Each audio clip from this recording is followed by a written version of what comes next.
Aude de Queyros. Bonjour. Aude de Queyros, vous êtes graveur, essayiste, auteur de plusieurs ouvrages qui ont fait beaucoup de bruit sur l'art contemporain, puisque vous dénoncez notamment un art corrompu, voilà, une utopie financière qui a corrompu l'art en faisant de l'art conceptuel l'alpha et l'oméga de l'art. Je résume. Un ouvrage, 2007, L'art caché, les dissidents de l'art contemporain. On va s'intéresser ensemble à la façon dont l'art redevient visible à Paris face au Paris hyper visible. Voilà les nouvelles stratégies de dissidence. Alors donc ce pari visible, ça marche très très très bien et tout le monde est très content. On dit enfin Paris devient une place internationale. Elle ne l'était pas par calcul, parce qu'il ne fallait pas que Paris reprenne son prestige. Mais si Paris devient, disons, un complément de Miami, c'est pas grave. Alors ça, c'est pour le Paris visible, et tout va très bien. Alors le Paris moins visible, mais maintenant visible, celui dont je parle dans l'art caché, Oui. qui était totalement effacé par les masses médias et par le haut marché. Et lui, il est toujours là et en fait, il n'a jamais disparu. Et tous ces artistes-là, pendant toutes ces années, puisqu'il y en a, on peut compter 40 ans d'invisibilité, pour ainsi dire, ça fait 2 générations. Pour beaucoup, ça a été l'enterrement à l'âge de 30 ans. Et ça a été une période très dure, mais aussi qui a beaucoup approfondi les choses. Ceux qui aujourd'hui font de l'art au sens non conceptuel ont choisi cette voie, en sont convaincus, ne font pas ça pour gagner de l'argent, mais parce que c'est vital pour eux et parce que ça a un sens.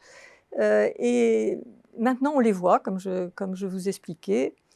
Et par ailleurs, il y a un autre phénomène contre lequel, visiblement, tout ça ne fait rien, c'est que dans la vision du grand public international, quand vous allez en Chine, quand vous allez au Japon, en Amérique du Sud, c'est que Paris, c'est la place de l'art où tout le monde pouvait venir parce qu'on y discutait d'art, parce qu'on avait des amateurs pour tout, et que tous les courants étaient présents à Paris.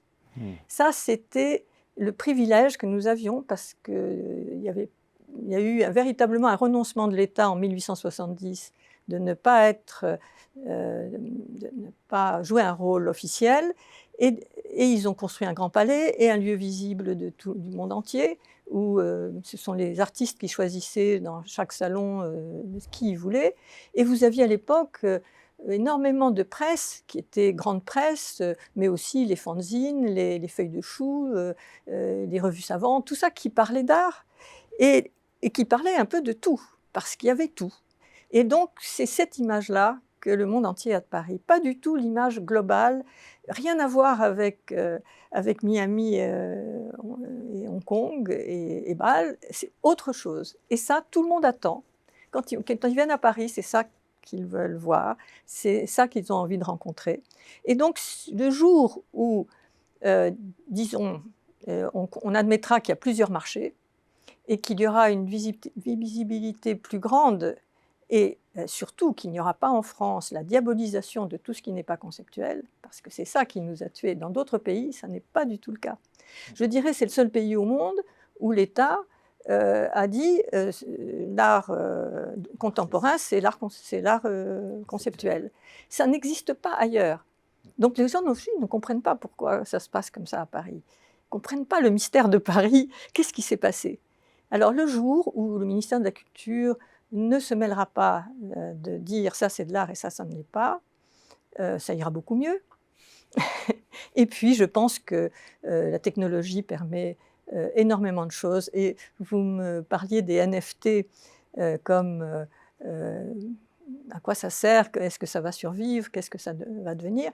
Eh bien, les NFT jouent un rôle de disruption que nous n'avons pas évoqué la dernière fois, qui est qu'avant, pour comment dire, faire jouer à la bourse, où il faut être un peu initié, il faut plus ou moins être dans un réseau, il faut s'y connaître, tandis que les NFT, c'est une sorte de démocratisation de la spéculation.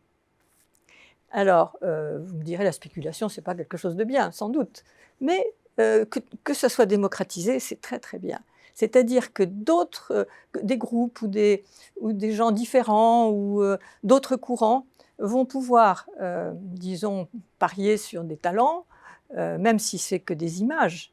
Mais l'image, elle fait connaître quelqu'un qui fait peut-être une peinture magnifique par ailleurs, ou un artiste va se faire connaître comme ça, et j'en connais. Et je connais de très jeunes artistes qui ont la trentaine, qui s'en sortent avec le NFT.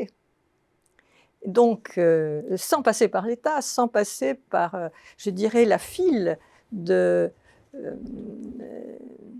légitimation pour entrer dans le grand marché qui bloquait tout jusque maintenant. Le nouveau Bitcoin, le NFT. Voilà. Le rêve d'une démocratisation immatérielle. Même de la spéculation. Et même de la spéculation. Merci, Aude de Queiroz. Merci.